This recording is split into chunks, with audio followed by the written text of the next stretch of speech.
Ini adalah Pak Yoman. Beliau merupakan salah satu pegawai yang memiliki jabatan tinggi dalam suatu instansi pemerintahan. Meskipun memiliki jabatan yang tinggi, Pak Yoman tidak pernah menyalahgunakan jabatannya tersebut untuk kepentingan pribadinya. Mengapa demikian? Hal itu dikarenakan beliau diawasi oleh Permenkumham Nomor 38 Tahun 2015 tentang pedoman penanganan benturan kepentingan di lingkungan perusahaannya.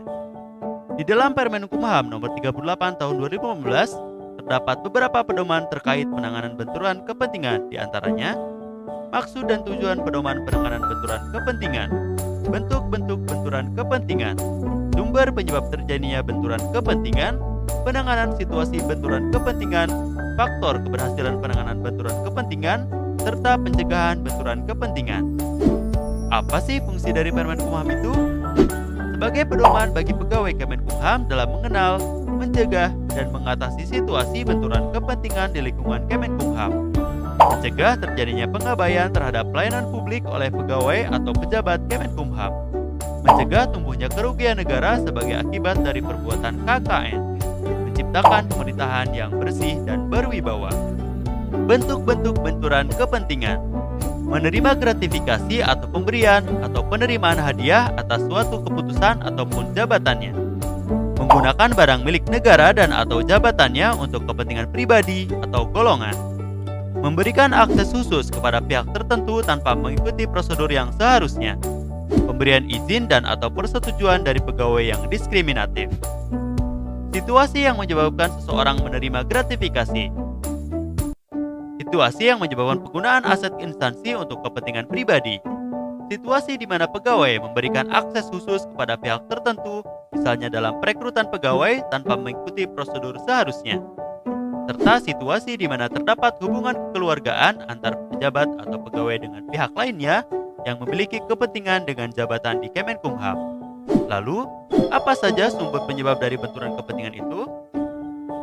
Perangkapan jabatan, sehingga tidak dapat menjalankan jabatannya secara profesional, independen, dan akuntabel.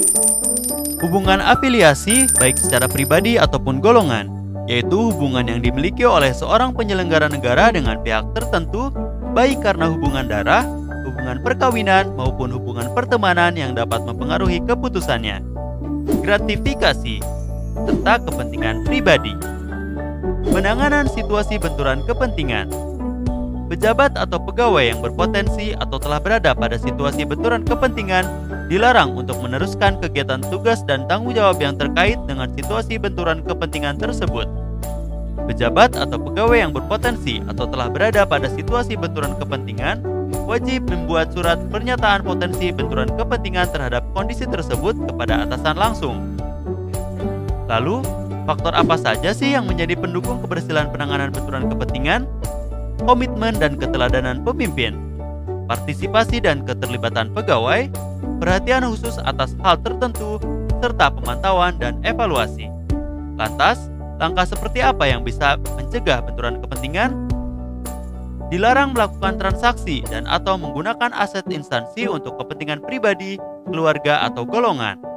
Dilarang menerima dan atau memberi hadiah ataupun manfaat dalam bentuk apapun yang berkaitan dengan jabatannya dalam kaitannya dengan mitra kerja, penyedia barang dan jasa.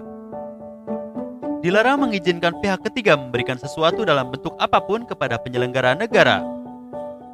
Dilarang memanfaatkan data dan informasi rahasia instansi untuk kepentingan pihak lain.